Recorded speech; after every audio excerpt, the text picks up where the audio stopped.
543번째 책 소개입니다. 책 제목 노화의 재설계. 예일대 의대에서 밝혀낸 신체 나이를 되돌리는 방법. 저자 모건 레빈. 출판일 2023년 5월 3일. 상상 빌더 한 줄 요약. 노화의 이유를 알자. 책 소개. 예일대학교 의대에서 찾아낸 신체 나이 측정과 노화 재설계 방법. 우리는 누구나 늙는다. 즉 노화 자체는 필연적이라는 말이다. 하지만 우리가 늙는 방식까지 정해져 있지는 않다.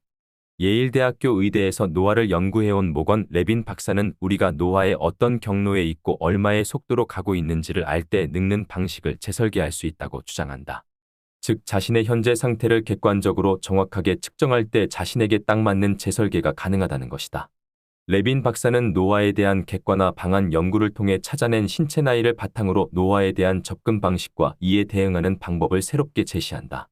더 건강하게 오래 사는 첫 단계이자 노화를 생각하는 방식 자체를 완전히 바꿀 재설계 전략을 알려준다.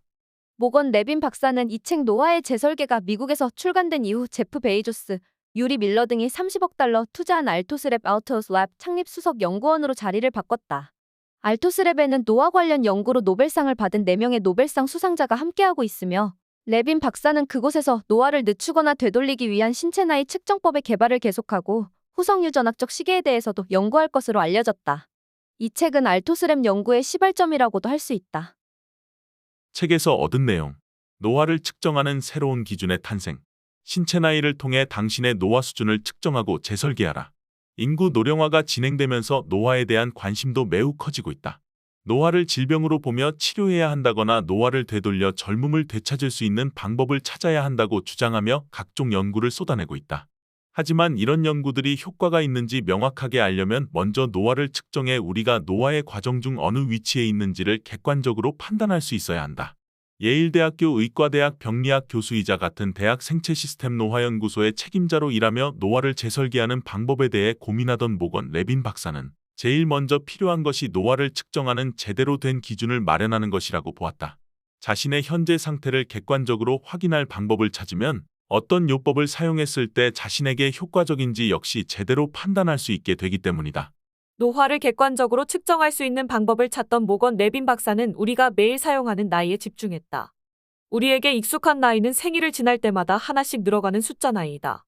숫자 나이는 누구나 똑같이 시간에 따라 보편적인 속도로 증가하지만 우리의 몸은 저마다 다른 속도로 각자의 방식으로 나이를 먹어간다. 우리 몸의 나이가 바로 레빈 박사가 집중한 신체 나이다. 매일 아침 깨어날 때 느끼는 차이, 늙어가면서 시달리게 되는 온갖 증상들을 일으키는 변화의 밑바탕에 있는 것이 바로 이 신체 나이이기 때문이다. 노화는 필연적이지만 그 속도는 조절할 수 있다. 더 길어진 수명, 당신의 신체 나이는 어디에 멈춰 있습니까? 모건 레빈 박사는 자신의 아버지 때문에 노화에 관심을 갖기 시작했다. 레빈 박사는 태어났을 때 아버지가 이미 54세였기에 자신이 성장함에 따라 늙어가는 아버지의 모습을 지켜볼 수밖에 없었다.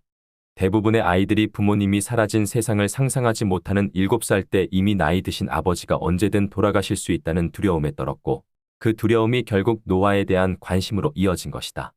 우리는 흔히 폐암의 제일 큰 원인을 흡연이라고 생각한다. 하지만 가장 큰 위험 요인은 노화다.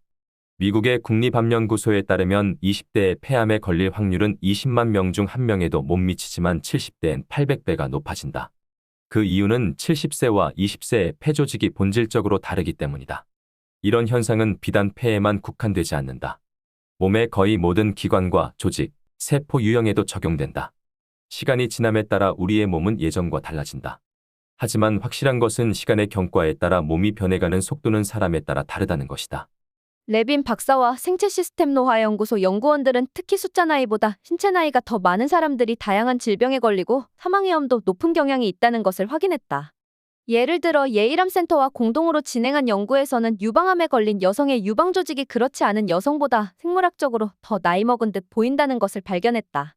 이후 만성질환으로 사망한 사람들의 시신을 조사했더니 간을 비롯해 폐, 콩팥, 뇌 등 만성 질환자들의 장기가 보통 사람들에 비해 생물학적으로 더 나이를 먹었다는 사실이 드러났다. 하지만 너무 걱정할 필요는 없다. 우리는 생물학적 노화, 즉 신체 나이를 숫자 나이보다 더 느리게 진행시킬 수 있다. 체중계로 몸무게를 재듯 신체 나이 역시 우리가 재면서 추적하면 미리 조치를 취할 수 있는 대상이 되기 때문이다. 자신의 신체 나이를 알고 개선하기 위해 노력한다면 질병을 예방하거나 발생 시기를 늦출 수 있고 건강 수명 역시 늘릴 수 있다. 레빈 박사는 넷플릭스의 유명 다큐멘터리 귀네스 펠트로의 웰빙 실험실 중 세월을 이긴다 편에 나와 출연자들의 식이요법 실험에 따른 신체 나이 변화를 측정하여 미국에서 큰 화제를 모으기도 했다. 이 방송 이후 많은 사람들이 자신의 신체 나이 측정 방법에 대해 문의를 했고 이 책은 그 궁금증에 대한 해답이기도 하다. 신체 나이 측정, 더 건강하고 더 오래 살기 위한 첫 단추. 시간이 흐르는 대로 그냥 놔둔다면 당신의 노화 속도는 더 빨라질 것이다. 저자는 신체 나이를 1년이나 반년 단위로 측정하는 것을 추천한다. 지속적인 측정은 우리에게 어떤 한 시점의 신체 나이를 알 때보다 훨씬 더 많은 정보를 준다. 자신의 노화 속도를 명확하게 할 수 있기 때문이다. 또한 자신의 노화 속도를 알면 가능한 한 오랫동안 생물학적으로 젊고 건강하게 자신의 몸을 재설계할 수 있도록 개인별 맞춤 운동, 식단, 생활 습관을 개발하는 데 도움이 될 수 있다. 신체 나이를 통한 자신의 노화 수준을 객관적으로 아는 것이 왜 중요할까? 신체 나이와 노화 수준을 알 때 운동이든 식단이든 노화를 억제한다는 이런저런 방법들이 과연 실제로 효과가 있는지를 판별할 수 있다. 자신의 노화 수준 측정, 즉 신체 나이를 확인하는 것은 자신이 현재 어떻게 살아가고 있는지를 엿볼 수 있게 해줄 뿐 아니라 개선하려면 어떻게 행동해야 하는지 명확한 지침도 제공한다.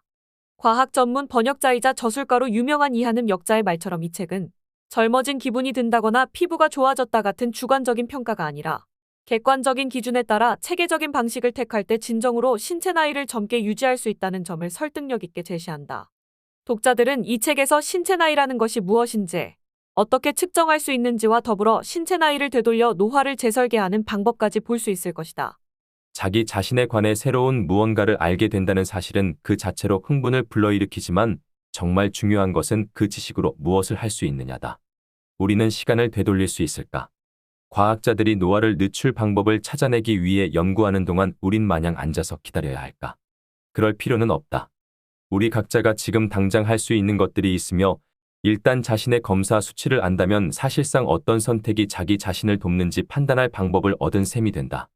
이 책에서 나는 우리 각자가 자신의 노화를 왜 추정해야 하고 어떻게 추정하는지를 설명하며 노화가 실제로 무엇을 말하는지, 또 건강을 최적 상태로 유지하려면 일상생활에서 당장 시작할 수 있는 일들이 무엇인지를 살펴볼 것이다.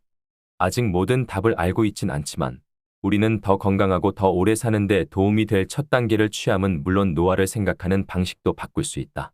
그러나 늙는다는 것이 질병 진단, 처방약, 병원 방문, 보조기기로 정의될 필요가 없다면 우리는 가장 신성불가침한 것으로 여기는 자기 정체성을 잃지 않으면서도 전반적으로 건강을 유지하며 늙어갈 수 있다. 과학과 진화는 숫자 나이가 예측 가능한 속도로 째깍거리며 늘어나는 반면에 생물학적 노화는 융통성을 띈다는 것을 보여준다. 생물학적 노화는 숫자 나이보다 더 빠르게 또는 더 느리게 진행될 수 있다. 이는 이 노화 과정이 우리 각자의 유전자에 직접적으로 반응하기도 하지만 더 중요하게는 우리의 행동에도 반응하기 때문이다.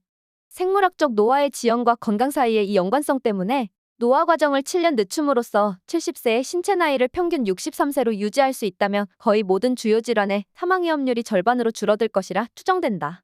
그런데 어떻게 하면 그럴 수 있을까? 개인 수준에서 할 수 있는 첫 단계는 자신의 신체 나이를 알아보는 것이다. 누구나 자기 숫자 나이가 얼마인지는 안다. 살아온 횟수니까. 그러나 생물학적 수준에서 자신이 진정으로 얼마나 나이를 먹었는지는 대다수가 모른다. 그렇다.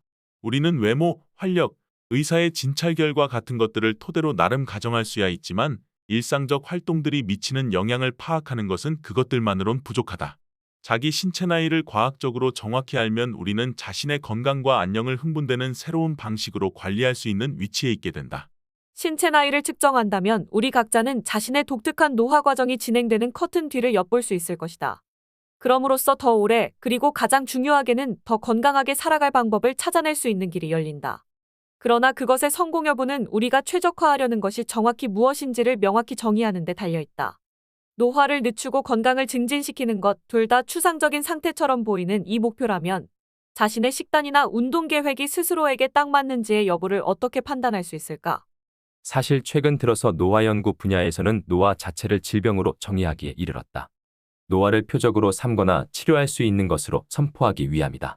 이 개념이 그다지 와닿지 않는다고 여기는 사람이 아주 많은 것도 놀랄 일은 아니다. 비판자들은 대부분 노화가 자연적인 현상이라는 사실을 언급한다. 즉, 선택된 소수에게만 일어나는 것이 아니라 모두에게 일어나는 현상이라는 것이다. 그러나 사실 노화와 우리가 아주 쉽사리 질병이라고 정의하는 만성 증상들, 암, 알츠하이머병, 당뇨병, 심장병 같은 은 둘 다 하나 이상의 생리학적 체계들이 점진적으로 기능을 상실하고 있음을 보여주는 발현 형태다. 이 모든 질병의 병리학적 특성도 모든 이에게 나타난다. 설사 알츠하이머병에는 걸리지 않는다 해도 병인 플라크와 매듭은 이미 독자의 뇌에 어느 정도 존재한다고 장담할 수 있다. 심장병과 동맥 플라크, 전암세포도 마찬가지다. 더 나아가 질병 상태는 사회적으로 도출된 개념, 즉 우리가 어떤 상태를 정의하기 위해 써온 인위적 속성들이다. 노화와 마찬가지로 모든 만성질환들의 병인은 사실 연속선상에 놓여 있다. 우리는 그저 그 연속선에서 어떤 전환점을 택한 뒤 그것을 기준으로 왼쪽에 있는 이들은 병에 걸리지 않았다. 오른쪽에 있는 이들은 병에 걸렸다라고 선언할 뿐이다. 그러나 우리가 특정인들을 어떤 질병이라는 범주로 묶는 수단으로 택한 이 문턱에는 그 어떤 마법 같은 힘도 담겨 있지 않다. 우리는 그저 현행 의료체계가 치료라는 관점에서 작동하고 어떤 문제를 해결하려면 그에 앞서 그 문제가 무엇인지 정의할 필요가 있기 때문에 환자들을 따로 묶는 방법이 필요했을 뿐이다. 노화를 질병이라고 정의하려면 같은 논리가 적용되어야 한다. 노화에 개입하는 것을 어떤 질병의 진행 과정에 개입하는 것과 마찬가지로 자연에 맞서는 행위로 보지는 말아야 한다. 하지만 우리에게는 표적으로 삼고자 하는 것을 체계적으로 정의할 방법이 필요하다. 즉, 어떤 개입이 성공적인지의 여부를 알 방법, 해당 치료법을 가장 필요로 하는 사람이 누구인지를 판단할 방법이 필요하다. 우리에겐 노화를 실제로 측정할 방법이 필요하다. 이렇게 평균적으로 여성이 남성보다 더 오래 산다고 예상할 수 있긴 해도 그것이 반드시 좋은 소식은 아니다. 쇠약하게 만드는 질환들의 여성이 남성보다 더 많이 걸린다. 예를 들어 전 세계에서는 약 5천만 명이 알츠하이머병을 앓는다고 추정되는데 여성이 남성보다 거의 2배 많다. 또 여성은 늙어갈수록 뼈관절염과 골다공증에 걸릴 가능성이 더 높으며 2000년 NIA의 연구에 따르면 90세 이상의 여성은 81%가 이동에 지장을 주는 질환을 앓는데 반해 남성은 겨우 57%만이 그런 질환을 앓는다고 한다. 남녀를 비교할 때 수명과 건강 수명의 이 부조화가 을에 나타나기에 남녀 건강생존 역설, 더 줄여서 건강생존 역설 또는 이환율 사망률 역설, 성별 역설이라는 이름까지 붙여졌다. 명칭이 어떻든 간에 이는 노화함에 따라서 남녀 사이에 놀라운 차이가 나타남을 강조한다. 남성은 더 일찍 사망하지만 여성은 더 많은 질환에 시달린다. 남성이 치명적인 병에 걸릴 가능성이 더 높아서 오래 살지 못하기에 사망에 이르는 급성 심근경색을 생각해보라. 남성의 노화 관련 질환들에 관한 자료가 부족해서 이런 역설이 생기는 것이라고 설명하는 이론도 나와 있다. 사실 한 세기쯤 전 우리 조상들의 수명은 지금의 절반에 불과했다. 항생제와 백신이 발견되고 널리 보급되기 전까지 어릴 때 바이러스나 세균 같은 것들에 감염되어 죽는 일이 흔했다. 그런 한편으로 심장병, 당뇨병, 알츠하이머병 같은 질환에 걸리는 일은 드물었다. 그런 병을 앓을 만큼 오래 살지 못했다. 물론 현재 살고 있는 남성들의 대부분은 40대, 50대, 심지어 60대에도 사망하지 않고 노화의 질병들에 걸릴 만치 오래 살지만 여러 질병들이 누적될 만큼 오래 살진 못하는 것일 수도 있다. 게다가 80대, 90대, 심지어 100세 이상까지 사는 남성들이 더 일찍 사망한 남성들보다 생물학적으로 더 회복력을 지닐 가능성이 높음을 시사하는 증거도 있다. 마지막으로 아마 이 모든 계통들에 일어나는 변화를 추적하는 가장 중요한 이유는 자신의 노화 과정을 통제할 능력을 어느 정도 회복하는 데 도움을 받기 위해서다. 물론 노화 자체는 필연적이다 적어도 지금으로서는. 그렇다고 해서 우리가 늙는 방식이 이미 확고히 정해져 있다는 의미는 아니다. 이제 우리는 자신이 어떤 경로를 가고 있는지 어느 정도 알 수 있다. 먼저 자신이 어느 경로에 있고 얼마나 빨리 나아가고 있는지를 알고 나면 건강을 최적화하고 생물학적 노화 과정을 늦추기 위해서 변화시킬 수 있는 행동이나 요인을 찾아냄으로써 경로를 재설계할 수 있을지도 모른다. 과학 지식은 역동적이다. 과학은 우리 세계의 진리를 발견하기 위한 끝없는 탐구이며 따라서 우리의 세계 이해는 끝없이 진화한다. 이 개념은 대다수의 과학자들이 주저하지 않고 받아들이는 것이지만 자신이 살아가면서 무엇을 할지 조언을 얻고자 과학을 바라보곤 하는 일반 대중에게는 때로 좌절을 불러일으키곤 한다. 사실 건강에 관한 과학적 조언을 얻고자 할 때 이 불확실성은 때로 의심의 씨앗을 뿌린다. 예전에는 특정한 식단이 우리 건강에 가장 좋다고 권장되었는데 10년 뒤에 그 조언이 바뀌는 일도 있다. 아예 180도 바뀔 때도 있다. 내가 이 책에서 쓴 내용 중 일부는 앞으로 우리가 더 많은 것을 알아냄에 따라서 반박을 받을 가능성이 있다. 그런 일이 벌어질 가능성을 최소화할 방법은 유용하면서 신뢰할 수 있는 데이터를 많이 모으는 것이다. 통계학자들이 의뢰 말하듯이 대체로 데이터는 많아질수록 더 정확해진다. 즉, 우리 주장이 정말로 진리와 들어맞을 가능성이 높아진다. 그렇기에 신체 나이를 지속적으로 추적하는 일은 건강만을 개선할 수 있는 것이 아니다. 미래 세대의 수명을 늘리는 일도 할 수 있을지 모른다. 운동이 노화와 질병을 예방하거나 늦추는 강력한 전략인 이유는 우리 몸의 거의 모든 기관과 계통에 직접적인 반응을 일으키기 때문이다. 신체 활동이 일으키는 일시적인 스트레스는 튼튼함, 효율, 능력을 증진시키도록 다양한 생리적 적응 형질들을 작동시킬 것이다. 이런 형질들의 목적은 몸이 앞으로 마주치게 될 비슷한 교란에 더 잘 대처할 수 있도록 몸을 준비시키는 것이다. 살아있는 체계가 그토록 놀라운 이유도 이것이다. 적응하기 때문이다. 요구에 맞추어서 기능을 조정할 수가 없는 자동차와 달리 우리 몸은 조정할 수 있다.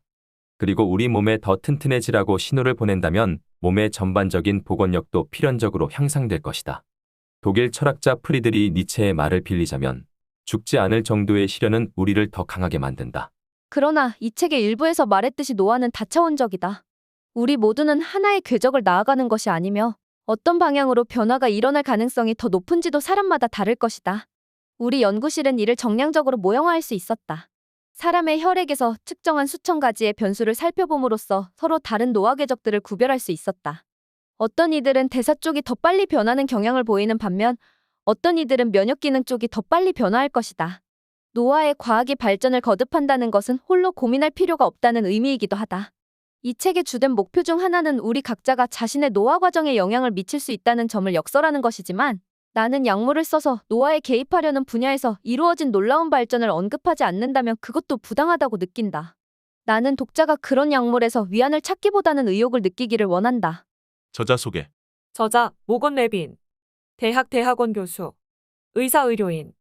예일대학교 의과대학의 병리학 교수로 재직하며 예일대학교 생체 시스템 노화 연구소를 이끌었다.